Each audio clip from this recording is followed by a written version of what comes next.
হচ্ছেন তাদের প্রতি আমার আন্তরিক শ্রদ্ধা। মানুষ বর্তমানে জাতি, ধর্ম, ধনী, গরিব ইত্যাদি নানা ভাগে বিভক্ত। তবুও আজ মনে হয় এই সভায় মানুষের দুটি মাত্র বিভাগ লক্ষিত হচ্ছে, শিক্ষক ও ছাত্র। আজকের এই সভায় প্রধান বক্তা ও সম্মানীয় জয়দীপ মহারাজ সেই শিক্ষক ও আমরা বাকি সবাই তার গুণমুগ্ধ শ্রোতা হয়ে অন্তরাত্মার পরিশোধন ও বিবেকের পুনরুদ্ধারে ব্রতী হব।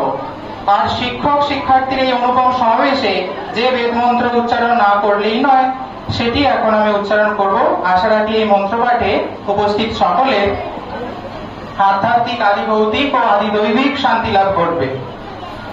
ওম সহনা ভবতু সহনৌ ভুনক্তু সহ বীর্যং করবাবহৈ তেজস্বিনাবধীতমস্তু মা বিদ্বিষাবহৈ। ওম শান্তি শান্তি শান্তি। শান্তিপাঠ সমাপ্ত। এখন আমরা অগ্নিদেবের শরণাপন্ন।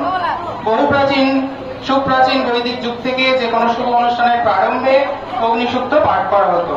আজ আমরা একটু অন্যভাবে আমাদের প্রাণের কবি রবি ঠাকুরের গানে কথায় অগ্নিস্পর্শে আমাদের দেহ প্রাণ পবিত্র করে তুলব।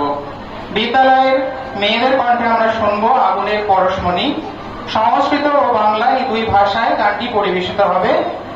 প্রিয় ছাত্রীদের এখানে আসতে অনুরোধ করছি।